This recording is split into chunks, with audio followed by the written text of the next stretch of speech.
In line with the pronouncements of President Rodrigo R. Duterte in his SONA 2016 speech to make use of information technology to reduce red tape.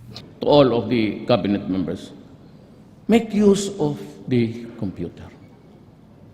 I do not want to see people lining up under the heat of the sun.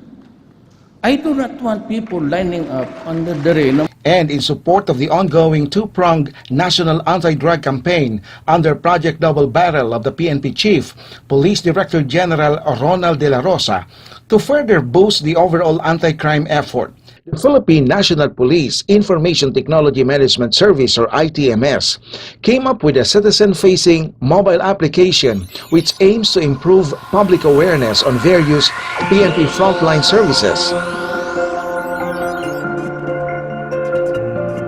The PNP iSerbis shall allow the public, through their smartphones and gadgets, to peruse information on the different available PNP services, view infographics on common illegal modus operandi, as well as find emergency hotlines and links to other available PNP apps, such as the PNP Telephone Directory, PNP Pension, and Bantay Krimen.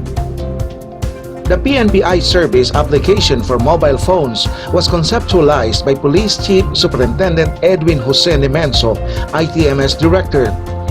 iSerbis highlights processes and documentary requirements when availing of the frontline services like Firearms and Explosives Office for the processing of firearms and explosives licenses and permits, Supervisory Office for Security and Investigative Agencies for licenses on security profession, Private Security and Detective Agencies, Highway Patrol Group for Motor Vehicle Clearance and Alarms, PNP Recruitment Program, and other clearances. The iSerbis also contains infographics on Project Double Barrel's latest updates, drug rehabilitation channels, and how to report a crime to the PNP, which also covers cybercrime modus operandi and the most common crimes like EP Taxi Gang, Sleazy Dura Boys Gang, Shrewd Laglag Barya Gang, Sly Salisi Gang, Dodgy Tutukalawit Gang, the W's Pitas Gang, and the Crafty Best Friend Gang.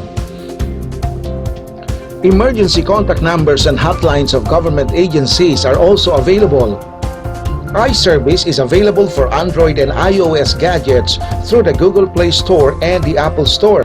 Commitment to excellence of ITMS personnel as well as their untiring efforts and, more importantly, the full support of PNP leadership and the effective management and utilization of its resources makes iSerbis possible.